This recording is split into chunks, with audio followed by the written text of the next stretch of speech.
Hey guys, welcome back to my channel. अगर आप मेरे चैनल पर नए हैं तो मेरे चैनल को जरूर सब्सक्राइब कर लेना और आप मुझे इंस्टाग्राम पर भी फॉलो कर लेना। वहाँ मैं अपडेट रहती हूँ। अगर आप मुझे मेरी वीडियो से रिलेटेड या फिर किसी ड्रामा से रिलेटेड कुछ सजेस्ट करना चाहते हैं तो आप मुझे डीएम कर सकते हैं। तो चलिए अब एक्सप्लेनेशन स्टार्ट करते हैं।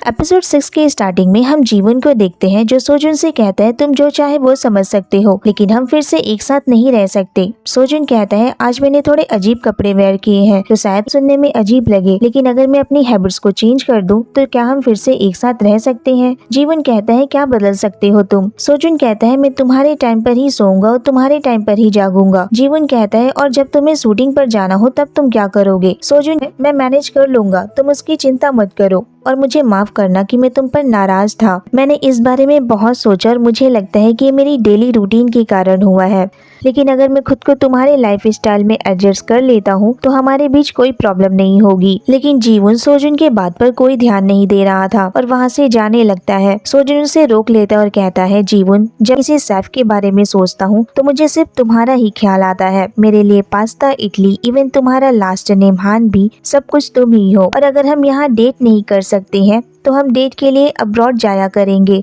और जब तुम्हारे फेस पर पिंपल होगा तो मैं तुम्हें टीज भी नहीं करूँगा। मैं तो बस तुम्हारे साथ मजाक किया करता था क्योंकि तुम क्यूट लगते थे। जीवन कहता है तुम ऐसी बातें क्यों कर रहे हो, मुझे अनकंफर्टेबल फील हो रहा है। क्या ब्रेकअप के बाद तुम लोगों के साथ ऐसी बातें करते हो या फिर तुम एक्सेप्ट नहीं कर पा रहे हो कि मेरे जैसा इंसान तुम्हें पसंद नहीं करता है। आखिर तुम ऐसा क्यों कर रहे हो, मुझे समझ नहीं आ रहा है। सोजुन कहता है समझ तो मैं नहीं पा रहा हूँ कि आखिर तुम ऐसा क्यों कर रहे हो। अभी मैं तुम्हें शायद कोई सनकी या पागल लग रहा होऊंगा ना, जो सेल्फिश है, जो सिर्फ अपने बारे में ही सोचता है, दूसरे के बारे में नहीं। जीवन कहता है तुम लगते तो ऐसे ही हो, तुम्हें लगता है कि यहाँ सिर्फ तुम ही स्पेशल हो। सोजुन कहता है स्पेशल तो तुम हो ना, तुम तो ऐसे छुपे हुए हो जैसे दुनिया में सिर्फ तुम्हें ही दुख हो और तुम्हारे अंदर अननेसेसरी प्राइड भरा हुआ है। तुम अपनी फीलिंग्स किसी के साथ शेयर नहीं करते हो, ना ही किसी को बताते हो कि तुम क्या सोच रहे हो। तुम बस लोगों को पागल बनाते हो। जीवन कहता है मुझे पता है मैं कैसा हूँ। सोजुन कहता है फिर भी मैं तुम्हें चाहता हूँ। जीवन कहता है लेकिन मैं तुमसे प्यार नहीं करता। जब हम डेट कर रहे थे तब तुमने कुछ भी गलत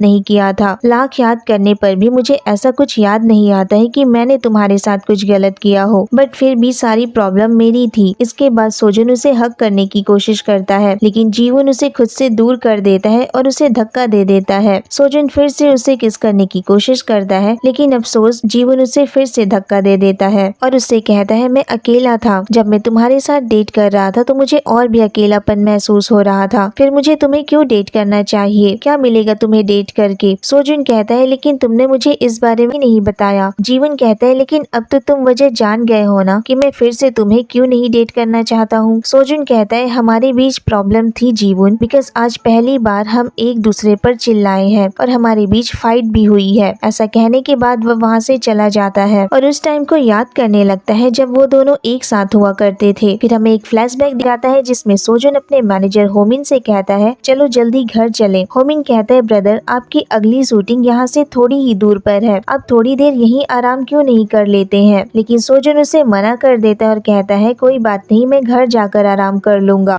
इसके बाद सोजुन जीवन को कॉल करता है और बताता है कि वो जल्दी ही घर पहुंचने वाला है। फिर अगले सीन में वो दोनों एक साथ बैठे होते हैं। सोजुन को किसी का कॉल आता है लेकिन वो कॉल रिसीव नहीं करता है और अपने फोन को स्विच ऑफ कर देता है। फिर बैक हमें उसकी वॉइस ओवर सुनाई जाती है जिसमें वो कहता है कि मैंने उसे सब कुछ दिया और हमें उसके बर्थडे का सीन दिखाया जाता है जिसमें उसके स्टाफ मेंबर्स ने उसके लिए सरप्राइज पार्टी रखी थी, लेकिन सोजुन उस पार्टी में रुकने के लिए मना कर देता है और कहता है मैं समझता था कि मुझे एक लाइफ पार्टनर मिल गया है, लेकिन अगर हम दोनों के बीच बात नहीं बन रही है तो हमारे साथ शायद लिखा ही नहीं है। और यहाँ पर ये फ्लैशबैक खत्म हो जाता है और उसकी वॉइस ओवर भी। किम जो कि उसके साथ सोया हुआ था उससे कहता है ब्रदर आई थिंक तुम स्टार्टिंग से ही इस रिलेशनशिप में कुछ ज्यादा ही डूबे हुए थे। तुम ब्रेकअप के बाद भी लोगों से कभी कभार ही मिलते थे। आई डोंट नो कि तुम दोनों का ब्रेकअप क्यों हुआ, बट तुमने अपनी तरफ से पूरी कोशिश की। लेकिन अगर फिर भी वो तुम्हारे पास वापस नहीं आना चाहता है तो इसका मतलब ये है कि वो तुम्हारी किस्मत में नहीं है और मेरे ख्याल से अब तुम्हें कोशिश नहीं करनी चाहिए। फिर सोजुन पूछता है कंट्री साइड रेस्टोरेंट की शूटिंग कब है। किम कहता है वो तो 2 हफ्ते बाद थर्सडे को है। तभी सडनली किम उठ जाता है और कहता है लेकिन तुम ये क्यों पूछ रहे हो, क्या तुम इस शो में नहीं आओगे। सोजुन कहता है ऑफ कोर्स मैं आऊंगा, मुझे तो आना ही होगा ना। किम कहता है तुमने तो मुझे डरा ही दिया था और दोनों सो जाते हैं। इस सीन में संगयून अपनी फ्रेंड दाक्यून से पूछती है, तुम्हारे पर्सपेक्टिव से मैं कैसे इंसान हूँ? दाक्यून कहती है, तुम तो एक कंसिस्टेंट पर्सन हो जो हमेशा अपना सारा काम परफेक्ट वे में करती है और हमेशा से एक कॉम्पिटिटिव रही है। संगयून कहती है, मैं जानना चाहती थी कि जीवन मेरे बारे में क्या सोचता है। दाक्यून कहती है, वो तो मुझसे अलग ही सोचता होगा ना। पहले तुम दोनों के लिए मुश्किल टाइम था। तुम वॉलीबॉल की स्कॉलरशिप पर स्टडी के लिए बाहर जाना चाहती थी,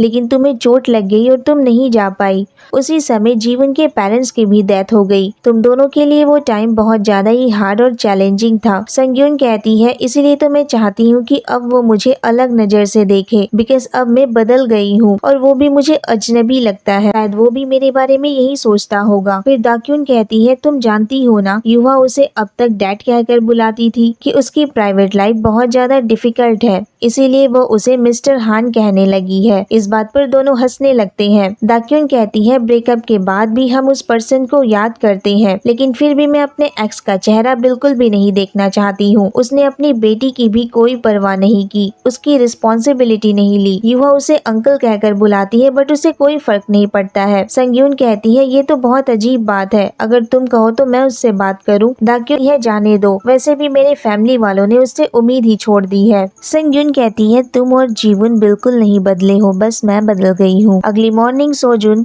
विलेज चीफ और ओल्ड कम्युनिटी के मेंबर्स के लिए गिफ्ट लेकर आता है और उनके साथ कार्ड्स खेलता है और टाइम स्पेंड करता है। इसके बाद वो युवा के साथ भी टाइम स्पेंड करता है और उसका ध्यान रखता है। युवा को उसके साथ देखकर जीवू युवा से पूछता है, तुम कांग सोजुन के साथ क्या कर रही थी? क्या तुम्हारी मॉम को ये बात पता है? युवा कहती है, हाँ, और वो दोनों बहुत अच्छे फ्रेंड्स भी हैं। कांग सोजुन पूरे विलेज के लोगों के साथ फ्रेंडशिप कर रहा है और आप मार्केट से वेजिटेबल्स ला रहे, लेकिन फिर भी आपका रेस्टोरेंट अच्छा नहीं चल रहा है। आपको नहीं लगता कि कुछ चीज की कमी है? जीवू कहता है, क्या मुझे और डिस्काउंट कूपन देने चाहिए? युवा कहती है, लेकिन आपको तो वो आइडिया पसंद नहीं था ना। तभी रेस्टोरेंट में विलेज चीफ और उसकी वाइफ आते हैं। वो दोनों जीवू से पूछते हैं, क्या तुमने टीवी शो पर जाने से मना कर दिया है? जीवू कहता है, हाँ। विलेज चीफ कहता है, लेकिन क्यों? तुम्हारे उस शो पर जाने से हमें बहुत फायदा होगा, हम और ज्यादा चीजें बेच पाएंगे और ज्यादा से ज्यादा लोग हमारे विलेज के बारे में जानेंगे, तुम्हें ये शो करना ही होगा। ऐसा कहने के बाद वो दोनों सूप ऑर्डर करते हैं। दूसरी तरफ युवा तरफ देखकर मुस्कुरा रही होती है, जहाँ पर सोजुन खड़ा होता है। एक्चुअली ये सारी प्लानिंग सोजुन की ही थी। उसने विलेज चीफ को जीवू के पास भेजा था ताकि वो शो के लिए हाँ कर दे। इसके बाद सोजुन को होमिन का कॉल आता है। होमिन कहता है, ब्रदर आप वापस आ रहे हैं या नहीं? सोजुन कहता है, मैं आ रहा हूँ, और वहाँ से चला जाता है।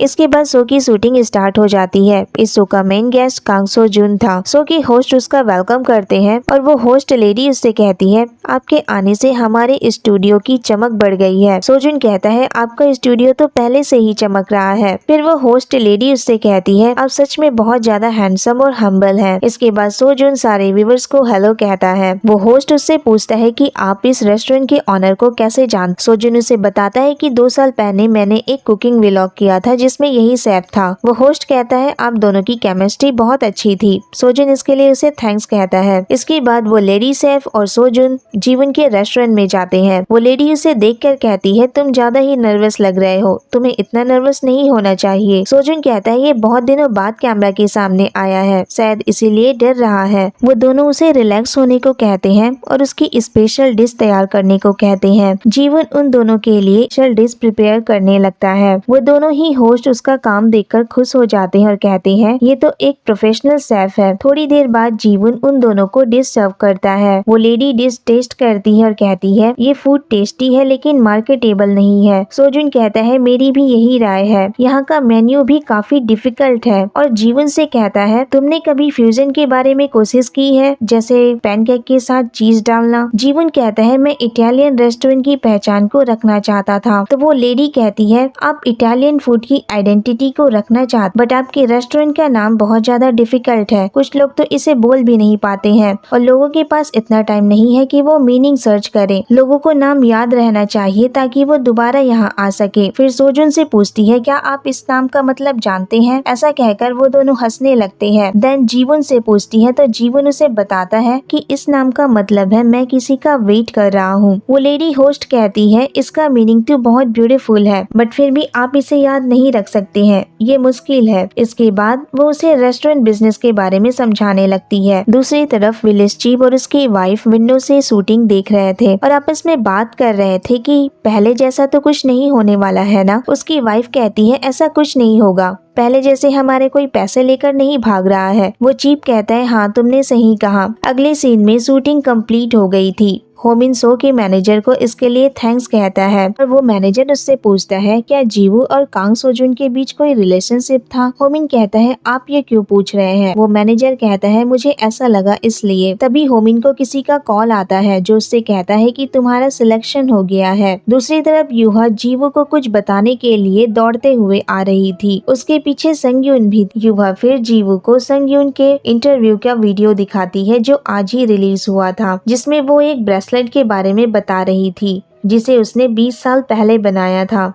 जीवू वो वीडियो देख ही रहा होता है लेकिन संगयून उससे मोबाइल ले लेती है और उससे पूछती है आज का तुम्हारा शूट कैसा रहा। आज तुम पूरे दिन बिजी थे इसीलिए मैं युवा को पिकअप करने गई थी और हमने सारा दिन साथ में बिताया। फिर वो दोनों वहाँ से चले जाते हैं। जीवू सोजुन से कहता है तुम्हें यहाँ के लोगों के साथ ज्यादा फ्रेंडशिप करने की जरूरत नहीं है, तुम्हें केयरफुल रहना चाहिए। इसके बाद संगयून युवा को उसके घर पर ड्रॉप करती है। दाक्यून संगयून से पूछती है आज तुम्हारा इंटरव्यू टीवी पर रिलीज हुआ ना। विलेज चीफ सभी को इसी बारे में बता रहे थे। फिर इसे उसकी फेवरेट कुकीज देती है और कहती है तुम्हें ये अभी भी पसंद है ना। संगयून कहती है हाँ, लेकिन हान जीवू को ये सूट्स पसंद नहीं है बट शायद उसका टेस्ट अब बदल गया हो। फिर संगयून वो कुकीज और ड्रिंक लेकर जीवू के घर आती है। सोजुन अपनी वैन पर बैठा होता है और वहाँ से जाने की तैयारी कर रहा होता है लेकिन संगयून को देखकर वो रुक जाता है। इसके बाद जीवू और संगयून एक साथ बैठकर बात कर रहे होते हैं। तभी संगयून वो कुकीज का पैकेट निकालकर उसे दिखाते हुए कहती है ये तुम्हें पहले बहुत पसंद थे ना बट मैंने सुना है कि अब तुम्हें स्वीट्स पसंद नहीं है। जीवू कहता है ऐसा नहीं है कि पसंद नहीं है, उसने इतना ही कहा था और वो रुक जाता है। संगयून कहती है अब हम डेट नहीं कर रहे हैं तो तुम मुझे सच बता सकते हो। संगयून कहती है अब हम डेट नहीं कर रहे हैं तो तुम्हें कुछ छुपाने की जरूरत नहीं है। सोजुन जो कि वही वॉल के पीछे छुपा हुआ था उन दोनों की बातें सुन रहा था। संगयून कहती है जब हम छोटे थे तो किसी से मिलना या बात करना इजी हुआ करता था बट जब हम बड़े हो गए तो लोगों से मिलना आसान नहीं है जब तक कि मैं खुद उनसे बात न करूं। सच कहूँ तो यहाँ आने के बाद मैं तुमसे बहुत सी करना चाहती थी और इंटरव्यू के बहाने मैंने तुम्हें मिलने के लिए बुलाया था। मैं तुम्हें ब्रेसलेट के बारे में बताना चाहती थी। तुम्हें याद है ब्रेकअप से पहले लास्ट टाइम मैंने तुमसे क्या कहा था। जीवू कहता है याद है, तुमने कहा था जब तक मुझे खुशी न मिले मैं तुम्हें न भूलूं। कहा था कि पूरी लाइफ तुम मेरे लिए बुरा सोचोगी। संगयून ये सुनकर एम्बैरेस फील करती है और कहती है तुम्हें तो सब कुछ याद है, उसके लिए मुझे माफ करना। मैं बहुत गुस्से में थी और मेरा दिमाग खराब था लेकिन वो सब कहने के बाद मुझे सच में गिल्ट फील हो रहा था। प्लीज उसके लिए मुझे माफ कर दो। जीवू स्माइल करता है और कहता है कोई बात नहीं, मैं समझ सकता हूँ, ऐसा हो जाता है। कभी कभी कोई मेरे साथ होता है लेकिन फिर भी मुझे किसी और की जरूरत होती है। तुम जानती हो पहले तुम हमेशा मेरे साथ हुआ करती थी, तब मुझे अकेला फील नहीं होता था। मैं उस टाइम वार्म फील करता था, मैं हैप्पी था और जब मैं तुम्हारे साथ डेट कर रहा था तब मैं अपनी कुकिंग में फोकस कर पाया। मुझे लगता है कि मैं तुम्हारे कारण ही ये सब सीख पाया, इसके लिए तुम्हारा थैंक्स। लेकिन जैसा तुम चाहती थी मैं वैसा नहीं बन पाया, इसके लिए मुझे माफ कर दो। संगयून कहती है उस वक्त मैं हार्ट ब्रेकिंग फील कर रही थी। तुम जानते हो ना कभी कभी कैसा फील होता है। मैंने उस वक्त कुछ भी अच्छा नहीं किया। थैंक यू मुझे समझने के लिए। और कहती है हम इस तरह बैठकर 9 साल बाद बात कर रहे हैं। इन 9 सालों में मैंने तुम्हें बहुत मिस किया। जीवू कहता है मैं भी तुम्हारे बारे में सोचता था और क्या तुमने मुझे मिस किया। जीवू इसका कोई जवाब नहीं देता है। सोजुन उन दोनों की सारी बातें सुन लेता है। वो कहता है जीवू की लाइफ में पहले से ही एक प्यार था जो मुझसे भी ज्यादा स्पेशल था। ये कहने के बाद वो वहाँ से चला जाता है और यहीं पर ये एपिसोड खत्म हो जाता है। सो गाइस कैसा लगा आपको ये एपिसोड मुझे कमेंट करके जरूर बताना और अगर वीडियो अच्छी लगी हो तो वीडियो को लाइक शेयर और अगर आप मेरे चैनल पर नए हैं तो मेरे चैनल को सब्सक्राइब करना मत भूलना।